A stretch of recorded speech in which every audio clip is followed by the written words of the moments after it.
Alright folks, welcome back to the next episode of Math4Bronx.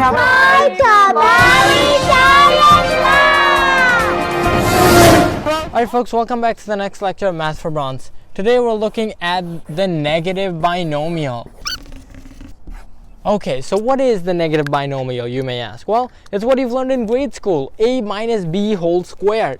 But let's first expand this binomial difference. What's a minus b whole squared? Well, you should know by now that it's a squared minus 2ab plus b squared.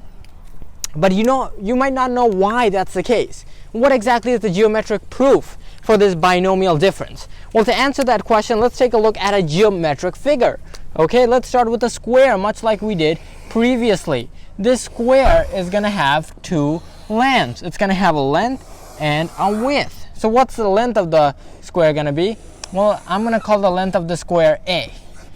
And I'm going to say this smaller part of the square is b. Now, check out what happens if I actually cut up the square into 4 different slices. Okay, so I'm going to take this square and cut it up into a few different slices. Now check it out. What happens? Well, let me show you what happens, all right? What do we have here? Well, if this is a and this is b, what's the remaining space? It's a minus b. And what is this going to be? Well, this is also a minus b. And so, what is this interior area going to be? It's going to be a minus b whole squared, right? Okay, so let's write that down. It's going to be a minus b whole squared. All right, but we're not done, folks. What is this? Well, if this whole thing is a and this is b, well then hopefully you can imagine what this area is going to be. This green area, well, that's going to be ab. Likewise, we have this green area. What is this green area going to be? Well, it's going to be b times a, right? Because this whole length here is a. So a times b is going to give me ab.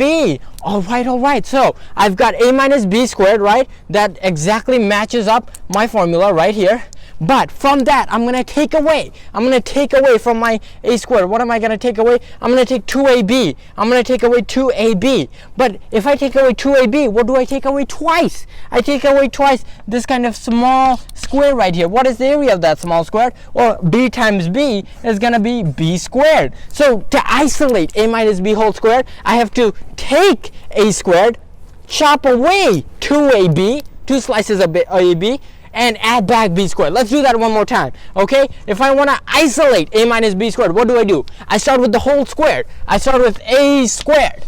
But then I chop away these 2 slices, these 2 rectangles of AB, of area AB. That's where this 2AB comes from. But then I chop this away too many times, okay? So I'm going to have to add it back. That's why I add back b squared. And that, ladies and gentlemen, is the proof for the negative binomial formula. Thanks for watching this lecture of Math4Bronx, sponsored by Brilliant.org. Embedded plus MKO plus scaffolding equals learning. We believe anyone can learn anything. That's why our motto is memorization is a crime. And that's why we partnered with Brilliant. Brilliant transforms math and science into hands-on activities so that you too can understand everything from first grade math to E equals MC squared. Barry Science Lab and Brilliant is your MKO. And we'll give you the scaffolding to expand your ZPD until you become the next Sir Isaac Newton or Albert Einstein. Visit brilliant.org/Barry Science Lab today. And the first 50 of you to use that link will get a 20% discount on the Brilliant annual subscription. Don't forget that you too can become the next Einstein. So let's fall in love with math and science.